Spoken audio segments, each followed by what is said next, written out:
This is David Frederick, and I'm Front Row. The very first WrestleMania, March 31st, 1985, from New York City, Madison Square Gardens, their mecca, their key arena. Well, this arena has been used in the WWF, and it's been around for about 100 years, but um,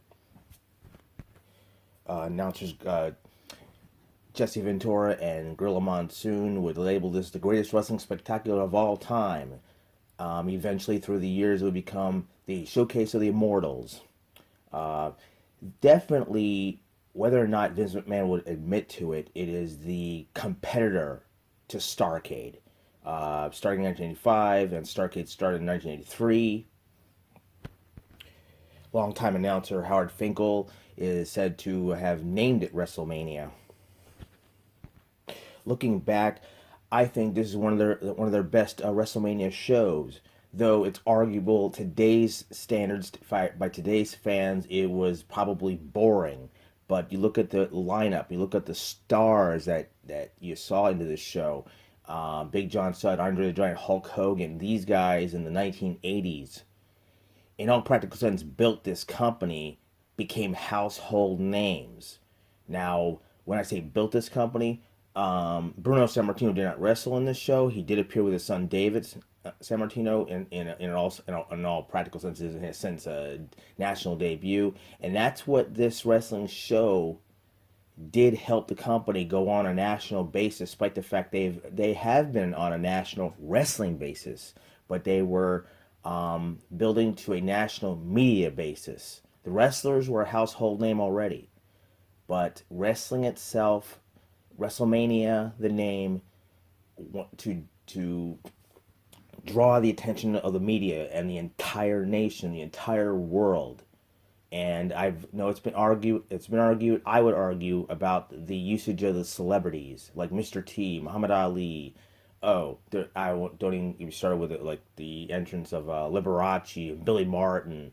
Um, there are some celebrities, and definitely it was Cyndi Lauper that helped with her rock and wrestling connection, her music. And they had previous shows on MTV that brought in all the words of the score. These shows would lead up to WrestleMania. And I wanted to give it a good introduction for this, my first WrestleMania review. Um, the only thing that could really truly argue is the opening matches that are going to be, I'm going to be talking about. And in all practical sense, they were jobber matches, which is, looking back, is a disappointment where you don't see that in the much later WrestleManias. Um, the likes of, and I don't, no disrespect to those like SD Jones, Matt Bourne, and Buddy Rose in a mask. Comes up the Executioner. In all practical sense, yes, there were jobber matches, and as like any employee, as this show, it improves with age. The more experience, uh, the more the company progressed. Yes, they improved when it comes to their shows, and much more pay-per-view quality shows are going to come. The funny thing that Jesse the Body Ventura kept repeating is we're seeing the greatest wrestling spectacular of all time, and the show is living up to everything it was hyped to be. Um, yes and no. With the opening matches, yeah, Tito Santana's the opening is definitely is no the opening match. Though he says he was just part of the show. He is honored to be part of this show as the opening match. Don't wasn't no much of a match. It's the first match. It's the opening match, but it's an honor to be the first match in the very first WrestleMania. But I hope you enjoy my review of this very first WrestleMania. From this point in time in 1985, it definitely is the showcase of the Immortals, because this show has the names that made this company a household name. And despite the fact Bruno Sammartino was already a household name, though he was the Madison Square Gardens, the New York man, the World Heavyweight Champion at the time period, way back in the 60s. But when it comes to the 1980s, this is when the WWE became a household name, national, if not worldwide.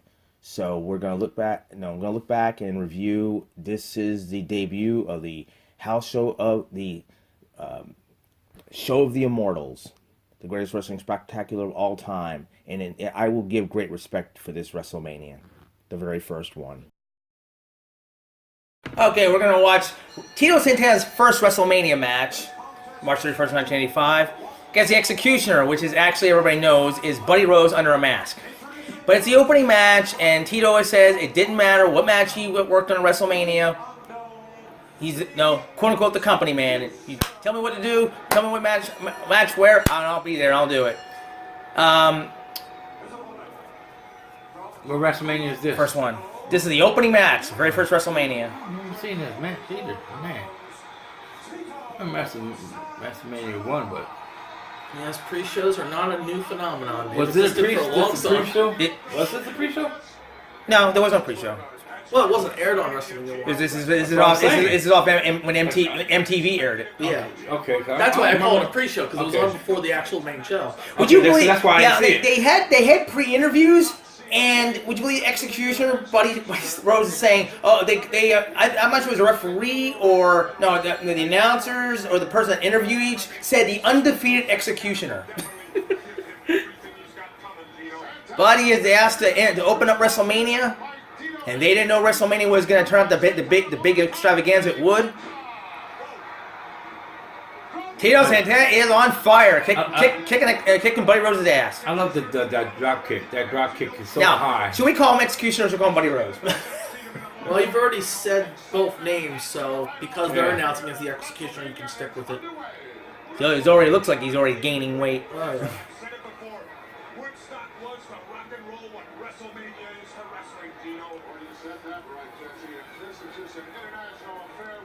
In our binge watch of Tito Santana's greatest matches, I had to get his very first WrestleMania match. It's disturbing that he only won 2 WrestleMania matches. So disturbing. But it didn't bother him. Whether he won or lost, it didn't bother him. He was a WWF man, and whatever they told him to go, do, wrestle with, he would do it. There are wrestlers, even legendary or famous ones, that, quite frankly, have had a bad record at this event. Yeah.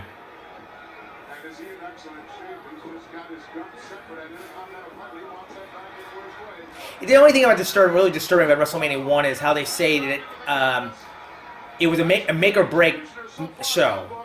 And I think more of the blame is on how they paid the celebrities. They've been running Madison Square Gardens since 1963 sellouts. And this is a 1985 show. So how do you call this a make or break show? Because, remember, it was also on pay-per-view. No, it's like closed circuit, pay-per-view. But not me. Technically. But that closed an circuit unbelievable thing. technicality. If that would have failed, all the money they would have lost. Oh, yeah. And then that's why it would have failed. I think it's because they paid the celebrities. No, I don't think it has to do how much they paid them is to go and make or break, because the celebrities put them on the map, despite the fact they're already on the map. It's also about marketing nationally, which is what he was trying to do with this event. Yeah. And around the world. Oh, yeah. At the time.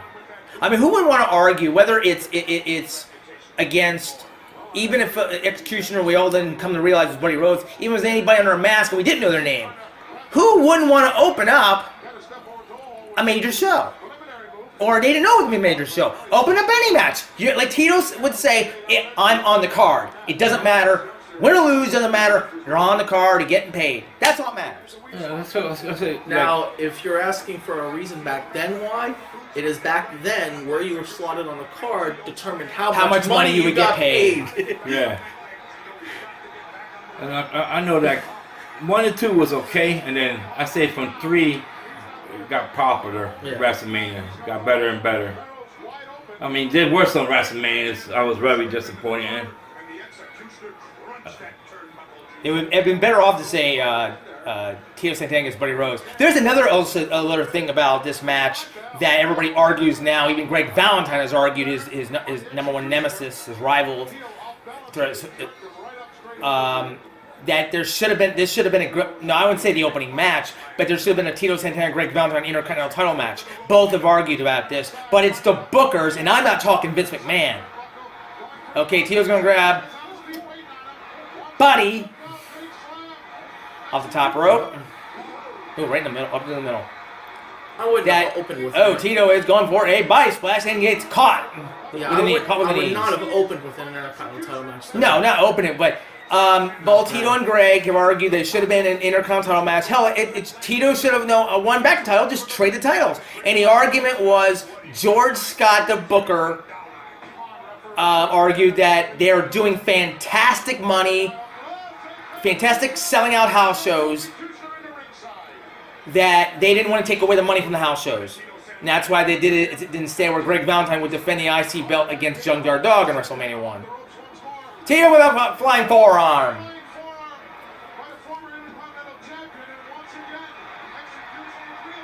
One for the figure 4. And whoa, I love how he snapped that on quickly. But no. Literally, it's called a jobber match. Literally, for WrestleMania 1. But Tito has the distinction of the very first WrestleMania match. Yep. So he won that match? Yep. But that's the distinction of doing early matches to work out all the kinks that you have to do later in the Tito show. Santana. Your first win, WrestleMania 1. That's a quick match. Santana. Yeah, it was only about 5 minutes or less.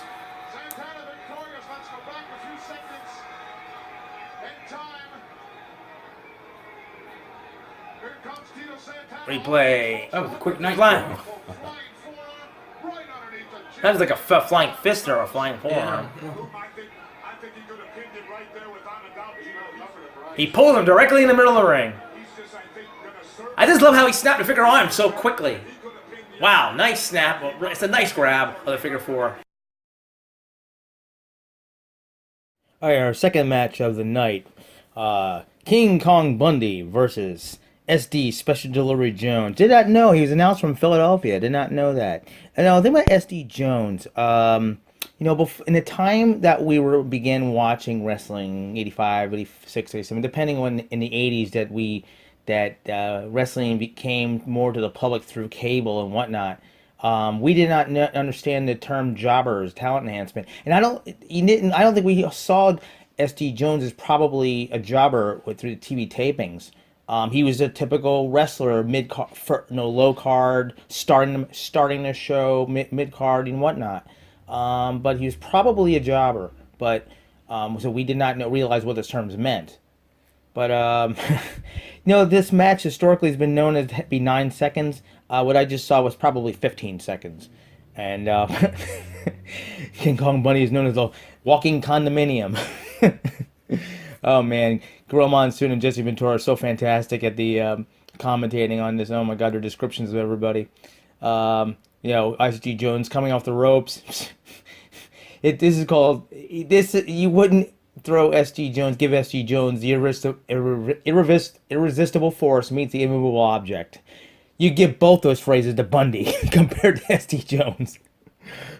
And then SG Jones catches him off the ropes, rams him into the turnbuckle, then does the body splash avalanche. And, I think historically claimed 9 seconds. That was good, at least 15 seconds past the bell time. But King Kong Bundy easily beats SG Jones in the second match. Okay, our third match of the night. I found disappointing. And not saying disappointing match, but the arrangement of this match. The picking of who was wrestling who. Matt Bourne versus Ricky Steamboat. Good God Almighty.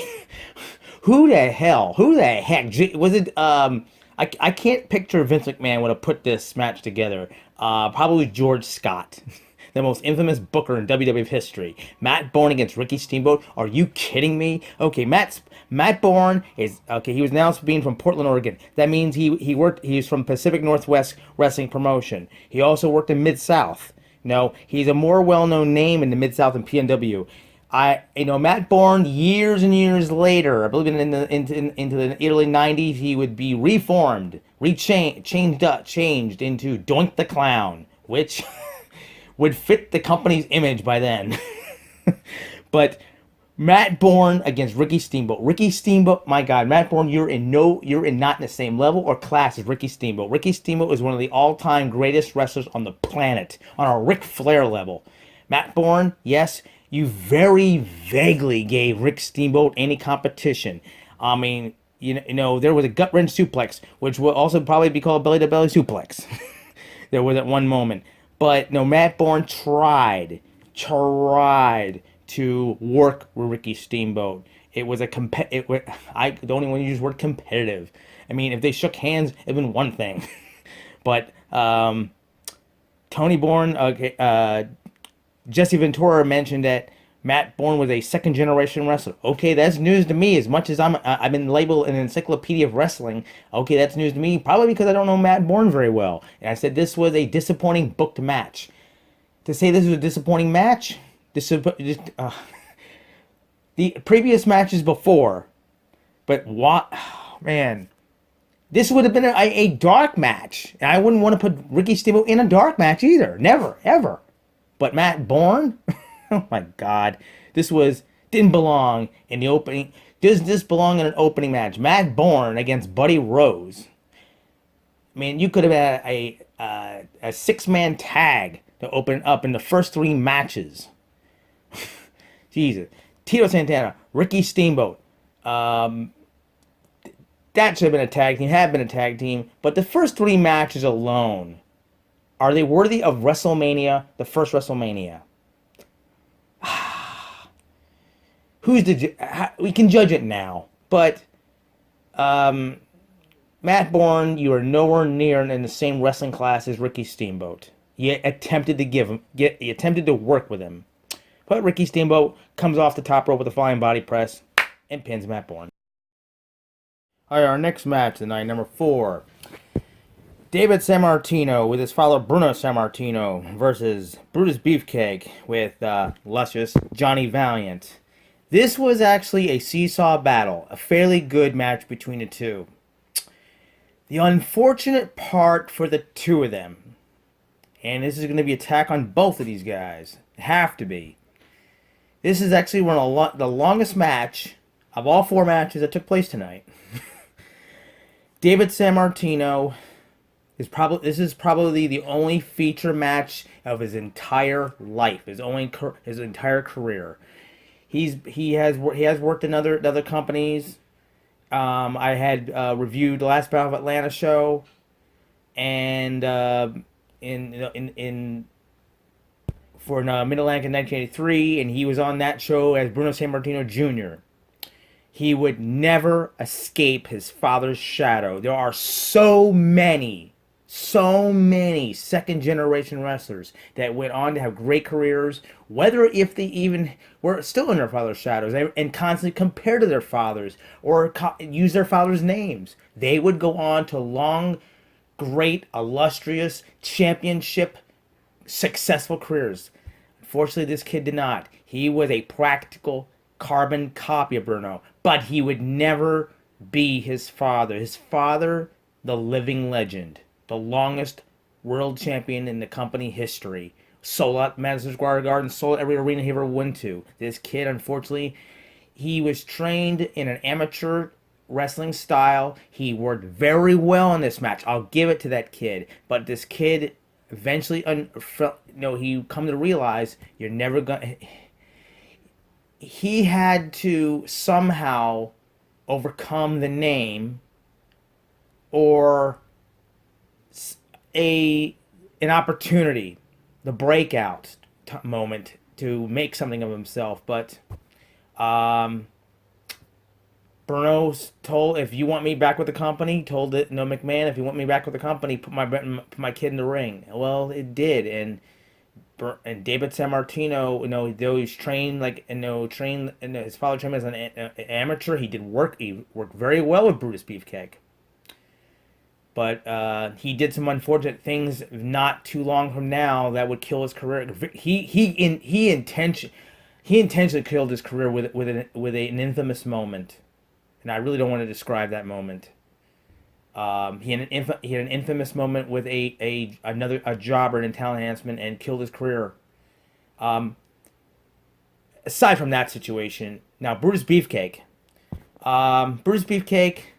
Who was a fan of him? Now, once he turned face after WrestleMania 3, Brutus the Barber Beefcake, everybody became a big fan of. It's big. Maybe many would beg to differ on that one. Many beg to differ on that one. Am I a Bruce Beefcake fan? Not really. He was a mid Carter, and everybody historically knows he's the childhood friend and best friend of Hulk Hogan. That's why he's in the business in the first place.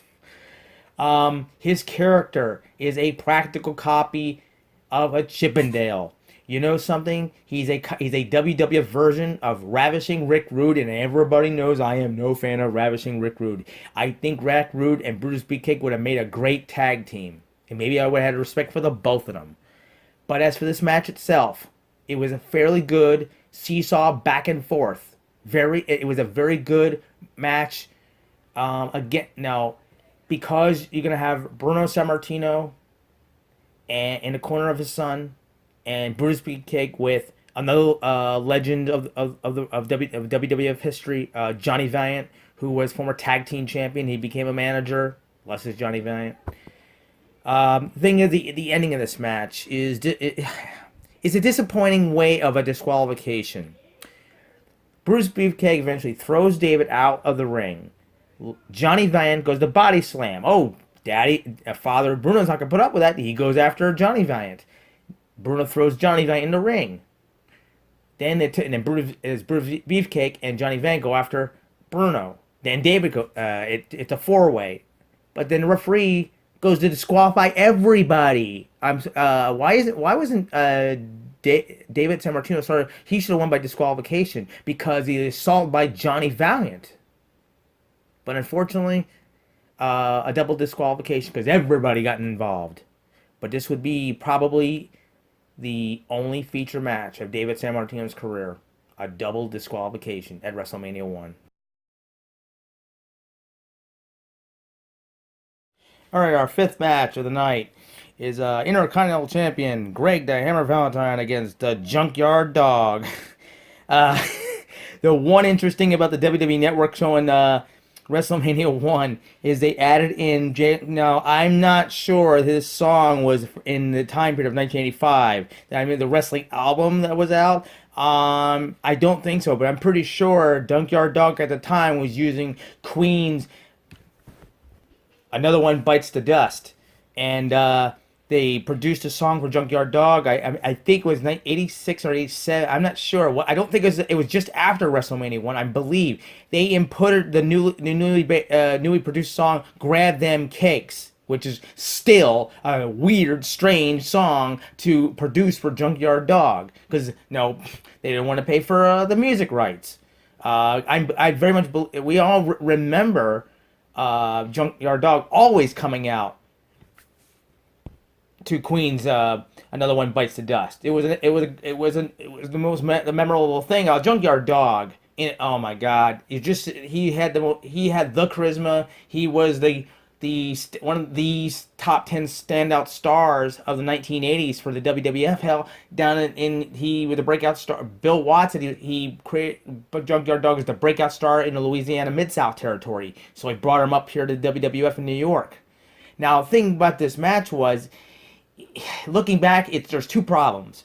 It's a mismatch. Now, however, does Jesse Ventura and Gorilla Monsoon also point out that Greg Valentine is Intercontinental Champion? He did defend that title against anyone. He didn't know he was a great Intercontinental Champion.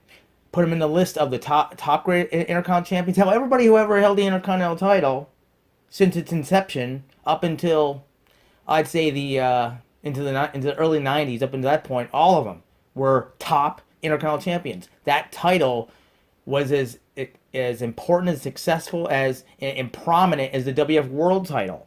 Just as important as Hulk Hogan would be.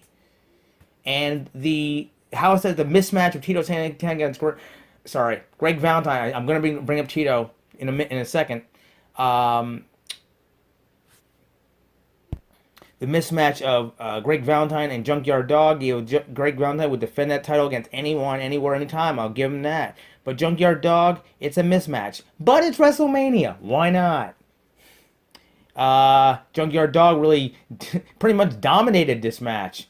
But, no, here's the thing. Jesse Ventura pointed out he's also a second-generation wrestler. His father was Johnny Valentine. But Greg Valentine is like, unlike David Sammartino, Greg Valentine, he had his own separate career. He was never, ever compared to his father Johnny Valentine. He did honor his father. He mentioned him many times in interviews. But Johnny Valentine, Greg Valentine, totally two different people. And Greg Valentine had his own career, anywhere he worked. But Junkyard Dog was really physically dominating. And Greg Valentine tried, even working with Junkyard Dog's legs for the attempted a figure four, but physically he was overwhelming to Greg Valentine. So Greg Valentine had to play the dirty book. He had to be the dirty, like Ric Flair, the dirtiest player in the game. And eventually, Greg Valentine would scratch Junkyard. He's in the corner against the turnbuckle, and Greg Valentine would go to scratch Jay Whitey's eyes. He goes down below and pulls Junkyard Dog's legs out from under him. Uses the second rope and as an advantage and pins Junkyard Dog to retain the Intercontinental title.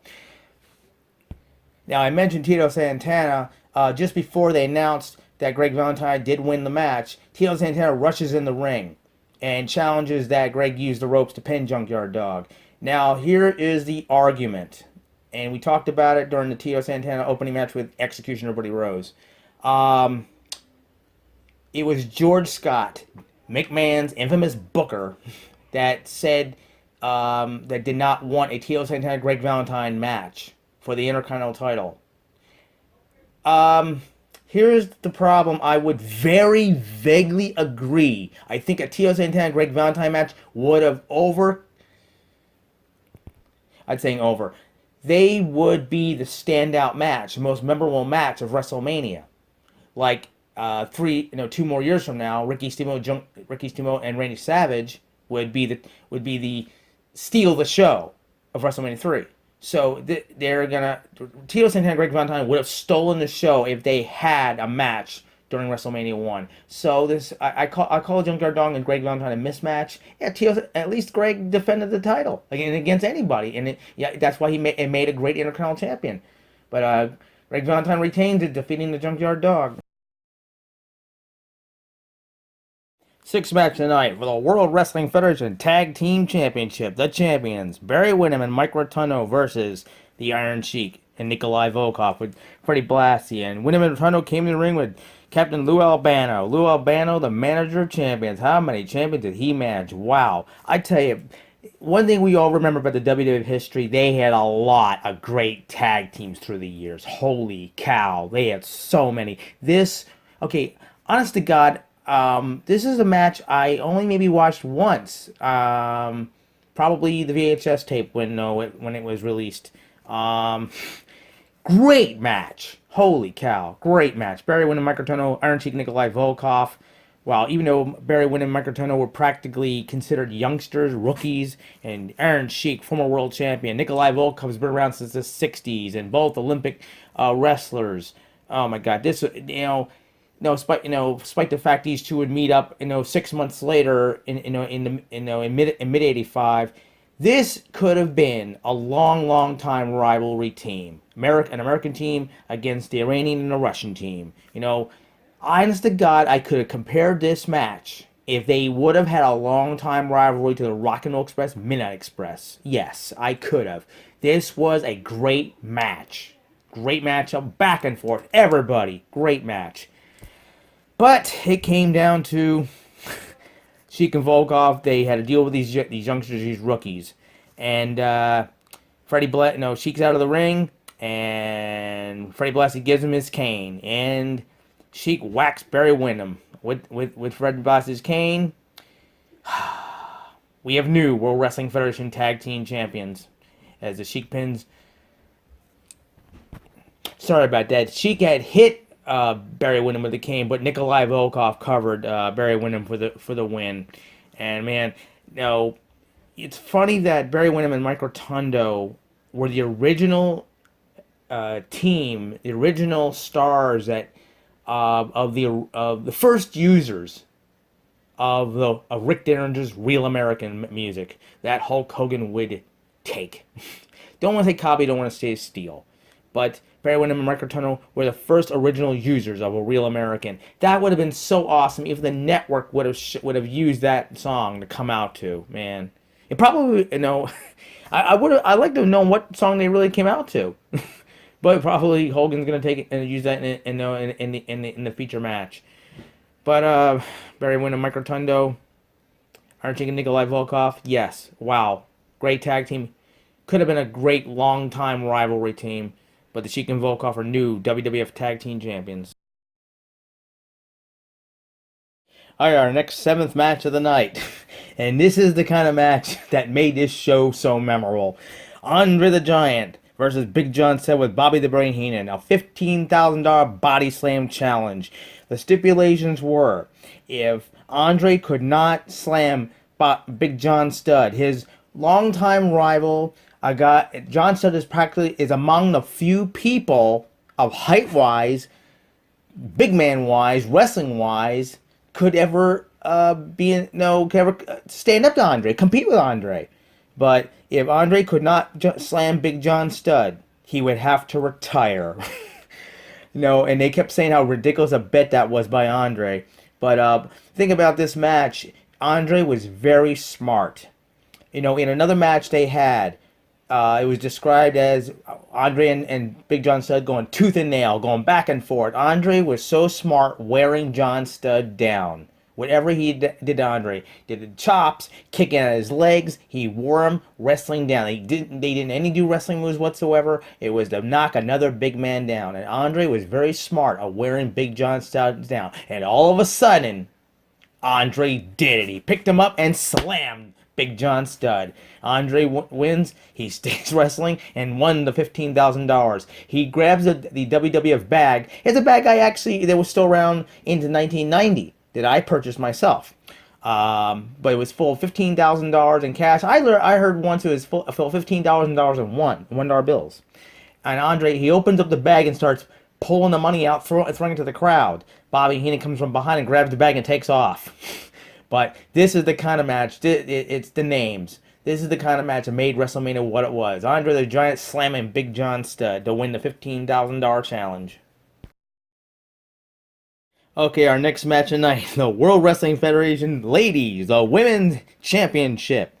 The champion is the defending champion, Leilani Kai from Hawaii, with, in her corner, the Fabulous Moolah, the former longtime women's champion, versus the former champion, Wendy Richter, with Cyndi Lauper, and her manager, David Wolf, who's also her boyfriend. And here's the unfortunate thing, not even the match, but the unfortunate thing, and I'm stunned that the network would not use this song. They came out to Cyndi Lauper's hit song, Girls Just Want to Have Fun, and it's everybody knows it. Why couldn't the network use that song for them to come out to? Before I get started, one thing I got to say about Cyndi Lauper. Why aren't you in the WWE Hall of Fame? What is Vince's problem? What is Cindy's problem? What is the problem? If anyone belongs in the Hall of Fame, it's Cyndi Lauper. He should have been the first celebrity in the Hall of Fame, because her music, her connection, the rock and wrestling connection, started WrestleMania. May have been somebody else that came up with the name WrestleMania, but it was her rock and roll connection. Got it all started. MTV and whatnot. That said, Leilani Kai versus Wendy Richter. Wendy Richter, I'm a huge, big fan of Wendy Richter. A real woman wrestler. Great wrestler. Leilani Kai, also a great wrestler. Fabulous Moolah, also a fantastic wrestler. Here is what's missing and the problem with the current WWE product. Everyone, you're going to label me the word prude. Prude. The phrase sex sells does not sell with me. With the current wrestling, the women's product that has been around since the 90s, into the 2000s. Wendy Richter and Leilani Kai, Fabulous Moolah, I'm going to name others that weren't in this match. Sherry Martel, Rock and Robin. There were so many dressed appropriately. And what I mean by that is, and I don't like using this phrase, and I know a lot of you fans enjoy it, they were dressed appropriately for wrestlers. TNT. Tits and ass don't belong. I'm sorry. Maybe for entertainment. No. This was a wrestling match. They were dressed as wrestlers, and I loved watching this match. A lot of hair pulling. Hell, Cyndi Lauper was going after Moolah. Moolah was going after Cyndi Lauper. This was a great wrestling match. Great to watch. Wendy Richter is one of my all-time favorite women wrestlers. I would say her and Sherry Martel were my top two favorite, including Rock and Robin. There was the 80s where they had the best of the superstars. But awesome woman wrestlers. They did not have to show off their attributes. They worked in the ring. That said, but Wendy Richter was there to regain the WWF Ladies title. And Leilani Kai and Wendy Richter, they went back and forth. It was a great match. Great match. A lot of screaming and yelling and hair pulling. But Leilani Kai went to the top rope, did a body press onto Wendy Richter, but Wendy Richter overtopped and overlapped Leilani Kai and covered for the pin. We have a new World Wrestling Federation Ladies Champion, Wendy Richter.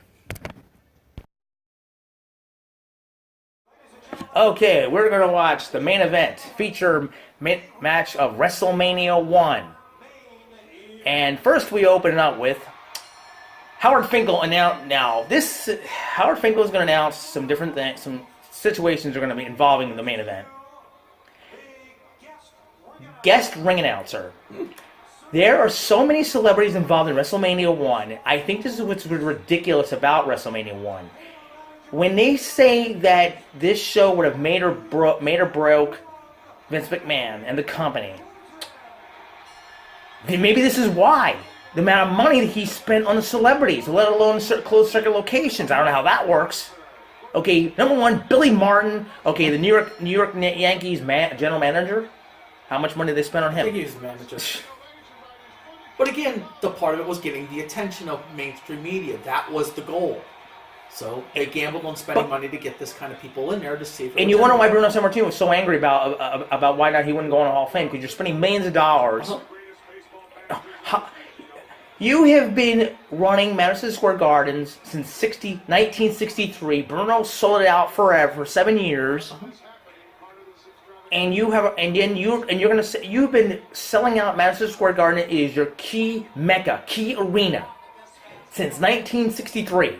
And now you're gonna say, but 1985, that this is a make or break show? Right, but this was not about selling out Madison Square Gardens. This was about getting the rest of the country to pay attention. Now, do I think they needed Billy Martin to do that? No. I do think they needed Mr. T at the time, and I do think they needed Cyndi Lauper at the time. Remember, it's 1985. Cyndi Lauper, as I said in the Wendy Richter match, belongs in the Hall of Fame more than any celebrity. If anybody in the Hall of Fame, if it wasn't for her, then what this WrestleMania would have happened in the first place. Her rock and roll music connection brought this to the mainstream. Now, here we go, Liberace. This is ridiculous. He's bringing in the Rockettes. All major New York City attractions. I agree. I think as wrestling fans, they didn't need this. I didn't think you needed this for it, but I did think you need Mr. T, and that's where I disagree with you on which. Only Mr. T. On which celebrity belongs first. I think belongs. This is utterly ridiculous. I think Mr. T belongs in it. I'm surprised he didn't have 8 to 10 of these Before girls. Cyndi Lauper, I think Mr. T belonged in it, but that's a whole nother discussion. What does Liberace got to do with New York City? What got to do with wrestling? What the Rockettes are in New York City because they're out of what is that what's that building they dance out of? The Radio City Music Hall. What does Liberace got to do with New York City? At the time, he's a legendary piano player. I know he's a big performer. Legendary piano player. Now, personally, if you were trying to get a New York performer that was national at the time, I might have gone with Billy Joel. But then again, he might not have been interested. But that's who I probably would have gone with instead of Liberace. This is I will have to repeat this word over and over. Ridiculous. Where I would have used Liberace in an angle at this WrestleMania. He's going to be the ring bearer. Where I would have used Liberace, and I can't remember if he was in WWF at the time, was Adrian Adonis. because then you would have had just that kind of an over-a-top, just ridiculousness that they would have actually worked together, because they basically were playing off the same angle. Adrian Adonis was basically doing his version of Liberace. If you've seen Liberace in 1985, it was basically Adrian Adonis. So yeah, it would have. Okay, we're bringing Muhammad Ali as Muhammad Ali. Now, years later, they'd use Mike Tyson as a ring enforcer, and that's what they're doing with Muhammad Ali. And Muhammad Ali he's in perfect shape before the Parkinson's took over. Right. But Parkinson's disease took over. Now, the reality is his body was already battered and bruised, and he's already been retired for 4 years after, I think. Now, I can see he is a proper a celebrity that definitely would have fit. He's somebody who would have fit. This certainly made sense. I don't think they even thought about inducting Muhammad Ali in their Celebrity Hall of Fame. I thought about when I was reviewing all the matches for WrestleMania 1, and I did all solo review, but this is the second time I've had to watch this because there are so much things going on in this match. I tried to. Who was the other referee? Pat Patterson. He's the main referee, and Muhammad Ali will be the outside referee. Now here come the heel team of Roddy Piper and Mr. Wonderful Paul Orndorff, and Roddy Piper is going to come out with a band of Well, Scottish bagpipers. That's a tongue twister for me. Oh yeah. No, this makes sense. He's done this a couple of times. Now this makes sense for WrestleMania because you're supposed to do over-the-top entrances. So yes, this makes sense. But and then whenever eventually I cover WrestleMania 2, oh my God, 10 times the amount of celebrities. It was ridiculous. And I'm complaining about Liberace and Billy and yeah. I know at the time Liberace was still big, but I think they just couldn't get another musical performer that would have made more sense at the time. Who was the ring announcer again? that's how much I cared about these celebrities. I think it was Billy Martin. Billy Martin, the New York City, New York Yankees manager. New York Yankees manager. I don't think he was the current manager at that time. I think he was fired long ago. This is how much I could remember celebrities. So now coming in is Roddy Piper, Paul Orndorff. And their corner man is going to be Bob Orton Jr., which I am no fan of. Yeah. I could make a list of people I cannot stand as wrestlers, but I won't because it'd be rude. He's got a good look, but he wasn't. That's not a pun. Wrestler. I said he has a look, but he's not a main event type of wrestler by any stretch of the imagination. Yeah, Billy Martin. You can barely hear him. No, and that's one of the reasons I wouldn't have had Billy Martin because it made no sense, and he was not. And you can see him shrugging his shoulders on it. He has no enthusiasm towards it. So it never would have made sense to have him do it. Hell, I think Burt Reynolds did the same thing years later. And he was just as bad. He was just as horrible. Now, this is where you should have took greater advantage of MTV and would have had one of their announcers or musicians do it. Now, I'm very surprised, that MTV's broadcasting this live, but they're arguing that the two previous MTV closed circuit events, they're arguing over broadcast rights to put it on the network. It's a much different world in '85 when it came to broadcasting. It's so disturbing that Hulk Hogan and Mr. T are going to come out to Real American. When that song, I said, oh, did it fit Hulk Hogan better? I guess. But it was made for Barry Windham and Mike Rotundo. Right.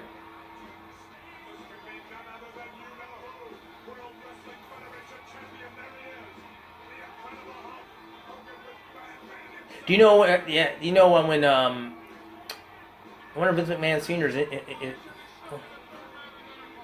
when Hulk Hogan first went out for to face Iron Sheik for the title in January of '84, it was Vince McMahon Sr. that pulled up the curtain to let him through into the arena.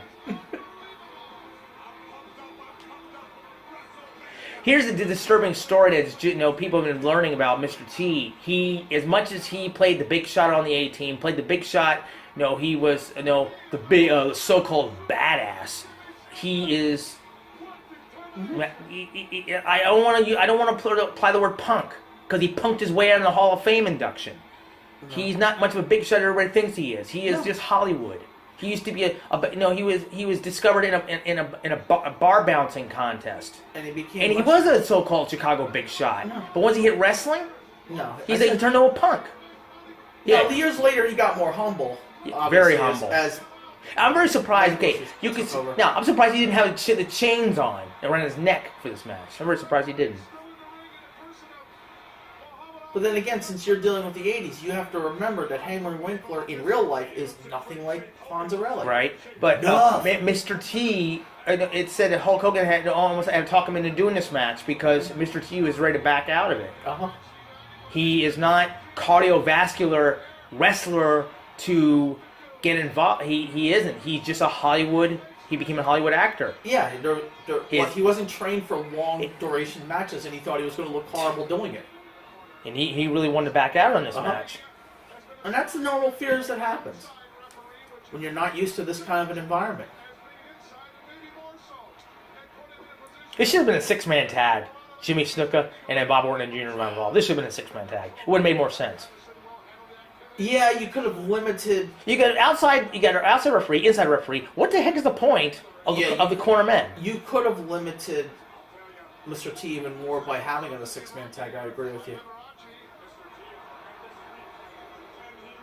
Yeah, what is the point? Liberace just showing up. What does he got to do in New York City? And he's ringing the bell. See, That's a waste of money. That's the point I cannot remember as to whether how big he was at the time in New York, and I cannot remember. Now, I never cared for his piano playing. No. I just know he's a piano player. I never, anything he ever played. So what the heck has he got to do with bringing him in for WrestleMania? As I said, I think they just couldn't get a bigger, at the time, musical act to do it. Yeah, it would make sense to get Billy Joel. It would make sense. My suspicion is he didn't want that kind of a gig. Now, this match is going to start with the argument of who's going to face who in this. Yeah. Oh, and Liberace has a tiny crystal bell or metal bell. Now, the argument is who's starting this match. It originally looked like Hulk Hogan and Paul Orndorff. Roddy Piper, he's arguing how he wants to start with Hogan. There's so much that went on in this match. I couldn't do this solo.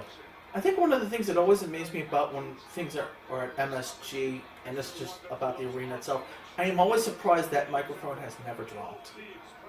Which one? No, the one they always have hanging over. They raised it now. But yeah, I'm always amazed it's never dropped. I'm waiting for like. Look how hard Orndorff slaps Piper. Uh-huh. His tag. It almost looked like he missed it. He missed it. He did. He hit him right in the wrist. It looked like he wanted to hit him really hard. Now, Mr. T is yelling from the corner, "Hulk, let me in! Hulk, let me in!" Right? Right. And Hogan acts like he doesn't hear him. He turned his head. Where's this coming from? Well, the crowd is so loud, he doesn't hear Mr. T. You can hear. But then again, You can hear Mr. T yelling, "Hulk!" Yeah. Now Hogan. Now he's pleading. He puts his hands there, pleading, praying. I want to get in. Well, I love this.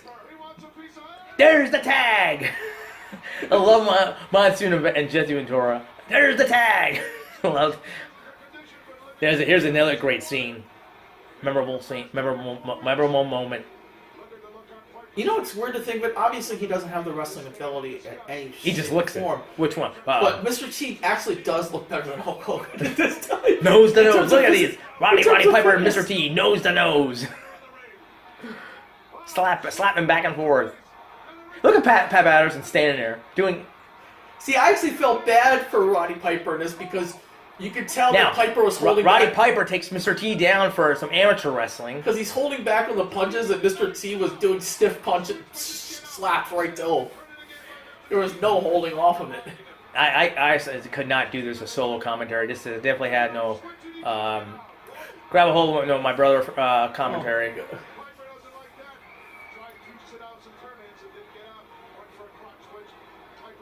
Honest to God, Roddy Piper's better actor than he's a better actor than he was a wrestler. Uh-huh. Oh, far better. I mean, he wasn't a horrible wrestler, but he wasn't no great There was no. He grew muscles. His body grew when he became an actor. Yeah. Wow. It's ironic that he couldn't grow in size for a wrestler, but he grew in size for an actor. And he's a far better actor. His They Live was fantastic. Yeah, don't get me wrong. He can wrestle. He's Yeah. done great matches. Oh yeah. Hey, heck, he defeated Ric Flair for the U.S. title. Yeah, if you want to see Roddy Piper in a classic wrestling match, you can go to his Intercontinental title match with Bret Hart. I like to say with the matches during the... Oh, Mr. D's holding over his shoulder. Do a fireman's carry? Yep, he drops... Gorilla Monsoon is so fantastic as a commentator. yeah. All 4 men battling in the corner. Oh, or Jimmy... Now, Orton gets in the ring. Jimmy Snuka climbs up on the top corner. Uh-huh. Look at Jimmy Snuka up on the top corner. He's going to lose his balance.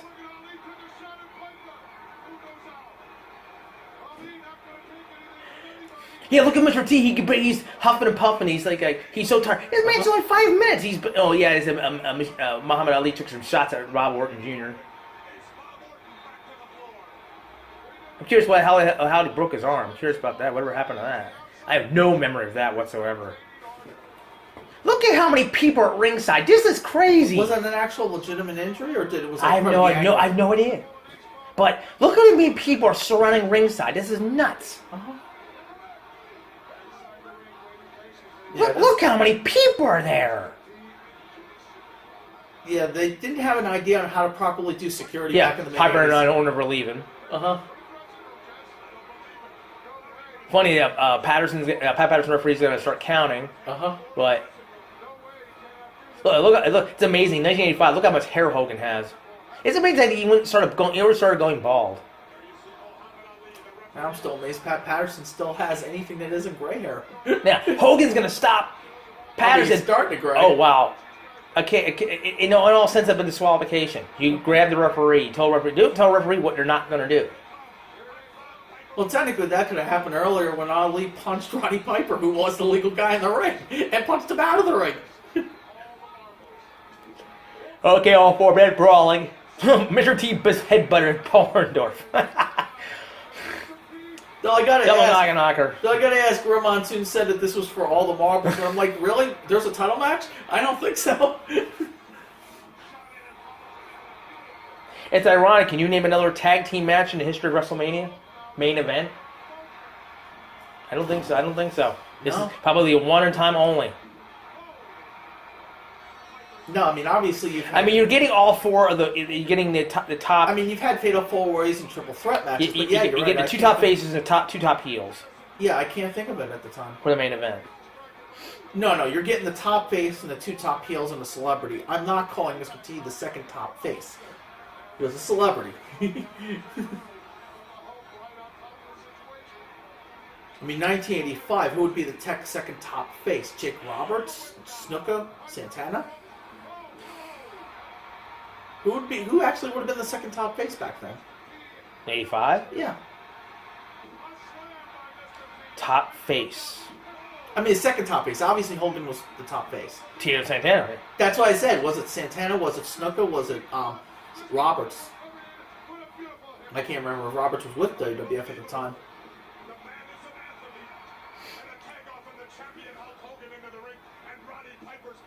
At least it's Pat Patterson's referee. Because if you put it like a Hebner or anybody else had been a referee, they couldn't handle it. I don't think they can handle it. Yeah, it would be be like an intimidation factor. Yeah, intimidation. Whoa, Hogan with a big boot, knocking Piper out. Piper? Yeah, Piper out.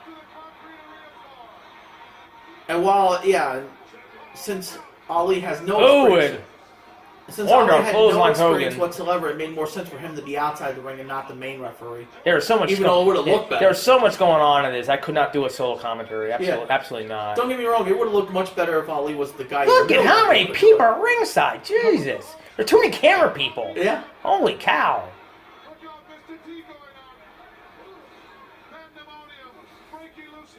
Now, I get they wanted to do something different with the camera angles and people around them than what Starrcade did because they wanted a different look onto it. And to some degree, it worked. Getting this particular angle in particular was a much more close with all look. these people at ringside, I'm surprised the cameraman didn't trip and fall backward. I'm surprised nobody assaulted the cameraman. But I have to remember, it's a different time. Oh, Crockett, they would have all the time. The Crockett Promotions, they hit the cameraman. No, I mean fans assaulting the cameraman. I mean, it's a different era. People were more respectful about that back then. You wouldn't have had that.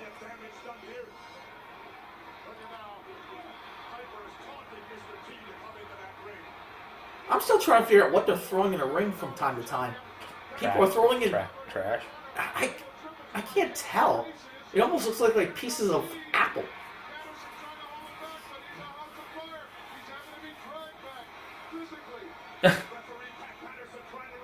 You're gonna restrain Mr. T of all people? Oh, nice. Oh, that was a nice one. Orndorff and Piper do a double atomic dropper on Hogan. That was nice. Made sense of order.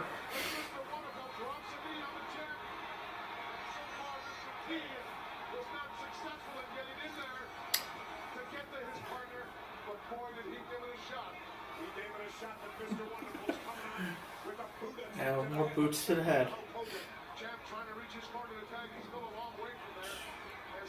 It's amazing these guys, especially like Mr. T's wearing tights and so many wrestlers wear long pant tights. They don't sweat to death. Nice job. Pick up a 300-pound man. Paul Orndorff with a yacht. Many said Paul Orndorff should have had a chance of winning the title from Hogan. Well, Hogan was a so-called second coming of Bruno Sammartino, so was Bob Backlund. But no.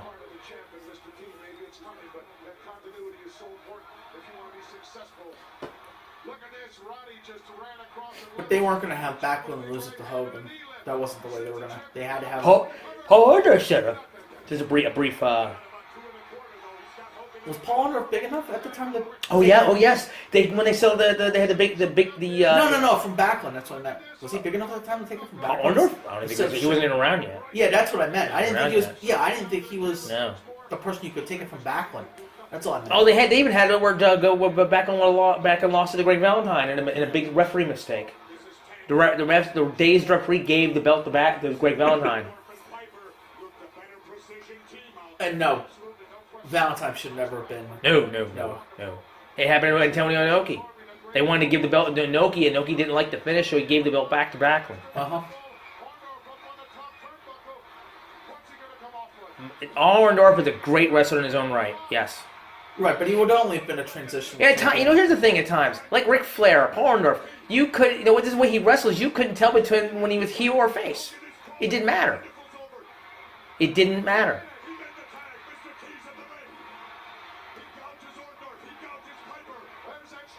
I think maybe it's a product of the '80s, but the only thing I don't like about Paul Orndorff, honestly, is his hair.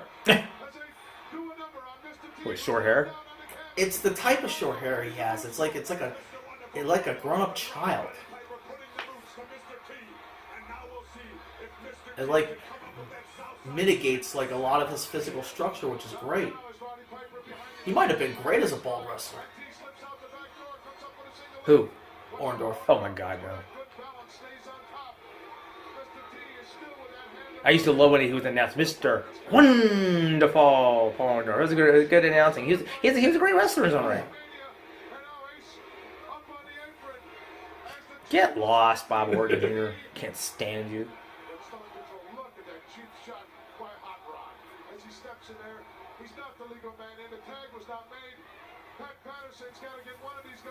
We just had, I don't know what election it was. Somebody has a last name Slaughter. I said, holy cow, it says, how often do you find an actual person with the last name Slaughter, like, as well, so they don't connect to the wrestler Sergeant Slaughter. Somebody just won an election with the last name Slaughter. Exact spelling, too. See, there was so much stuff going on in this match, it would be hard to remember, hard to keep track and do a review. And he got the tag to Hogan.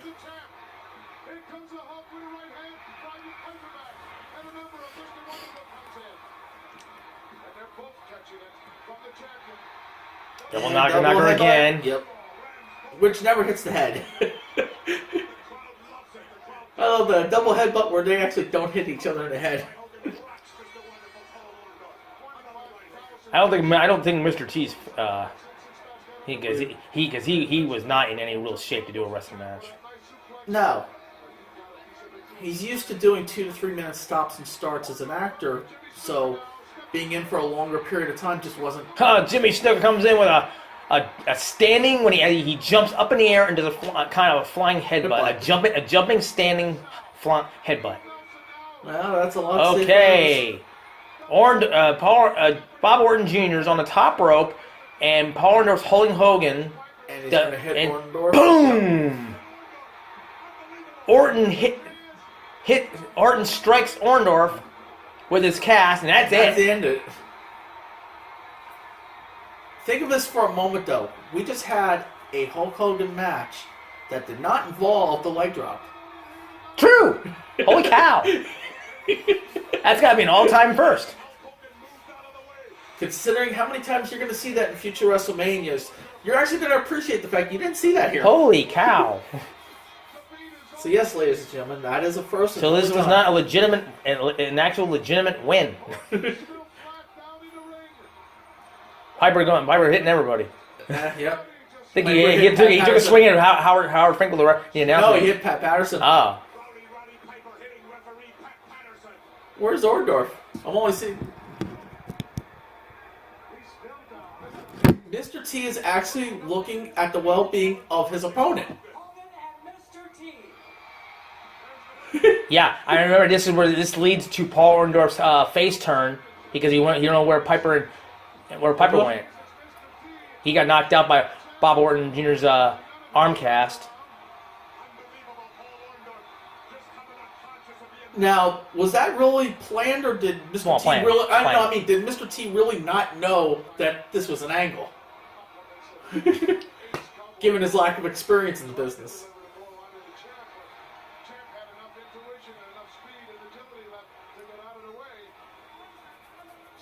The question is, there's so many stars in the WWF 1985 that didn't participate in WrestleMania. It's so disturbing. Magnum to Morocco. Oh, thank goodness he wasn't the champion, considering what happens to him in the future. No, I take that back. I apologize. I'm thinking of Dino Bravo. I'm thinking of a different guy altogether.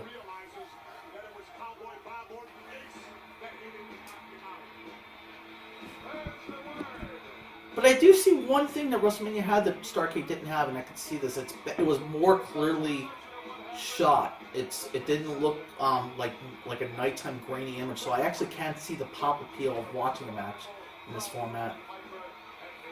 You wanted any closing words?